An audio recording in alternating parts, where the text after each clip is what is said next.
Praise to you, O Christ.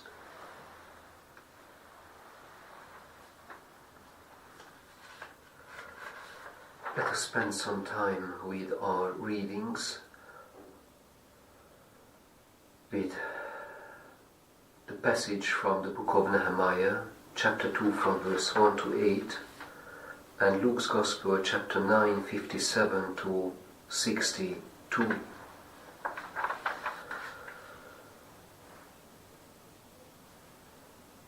All these readings are about liberation. Liberation and the effort we have to make in order to set our souls free in the service of God.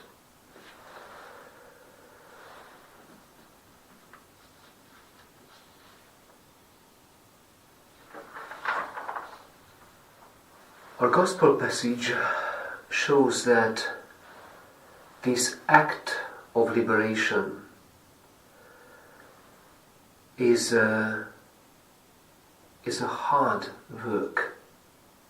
It's not easy to join our Lord unconditionally. He requests it from his disciples. If we are honest with ourselves, on many occasions, if not most of the times, we fail, we procrastinate, we are hesitant, we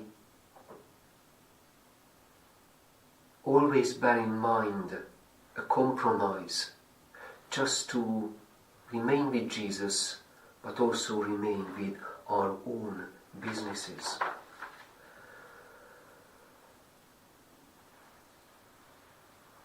Our first reading shows the need to amend the past, to rebuild the holy city, which is in ruin at the moment, owing to the wrong decisions of the people.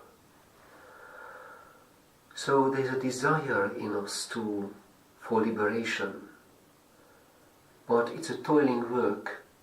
And we also see the ruins that it can happen time and again. This tension between liberation and our failures, even if tangentially addresses us with a very serious contemporary issue,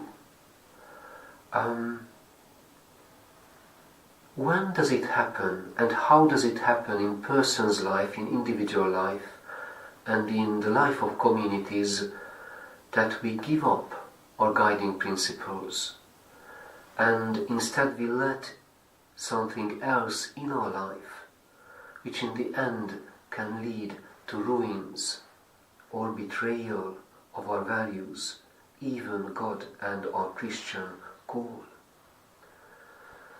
This question runs parallel with the time in question when we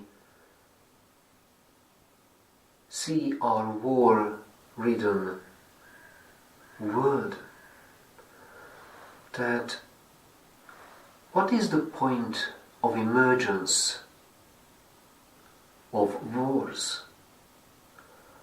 How does it appear in life and becomes part, not simply our history, not simply a part, but when it dominates human history? War, desire for wars. How does it happen? And I think this is what we can call the gospel moment, the disciples' call.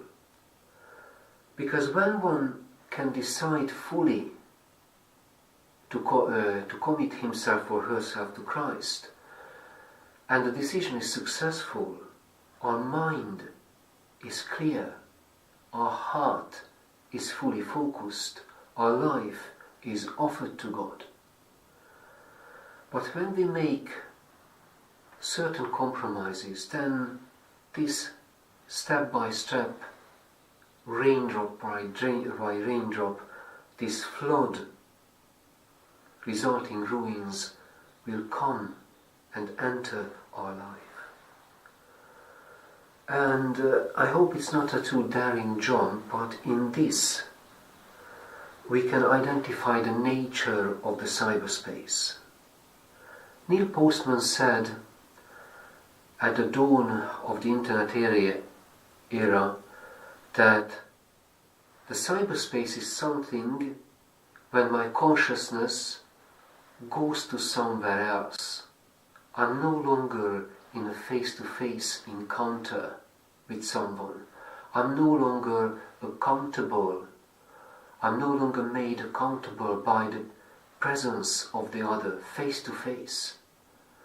And in the cyberspace we do things without thinking, which we would never do in the presence of another human person, or say something which we never would say in a human presence.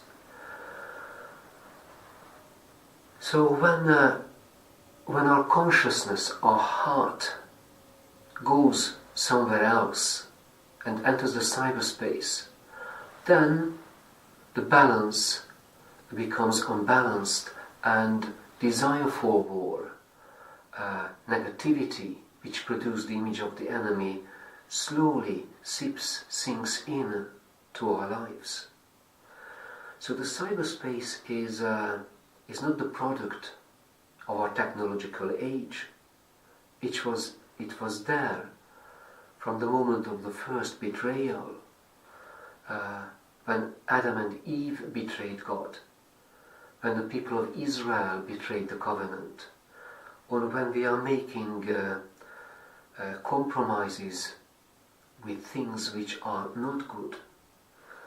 And in the gospel passage, those who on paper, in word, are ready to follow Christ, but they are unable because their heart is somewhere else.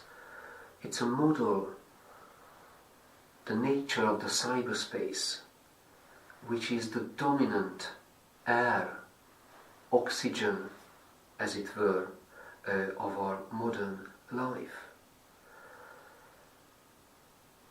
Think of it when we hear and we are forced to listen to the war rhetoric in our countries, that we need to prepare wars. Or think of it when the news is dominated that, mysterious unidentified drones were observed here and there, and the conclusion is drawn that it must have been sent by the enemy. It is exactly the same when unidentified flying objects are observed with great frequency. There is nothing, no UFOs, no unidentified flying objects, but there is something in our mass psyche that people tend to see things which they want to see. So let us try to be critical with this medium of AI and the pure daily use of the internet, our smartphones and gadgets, when our consciousness goes out to somewhere.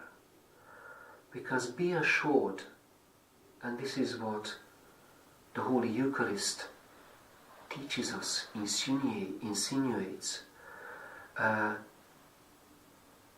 in those moments when our consciousness is somewhere else, someone else with his own agenda steps into our life and starts organizing it, creating visions of drones of enemies, and creating the desire of wars in us. And it seems that who are the loudest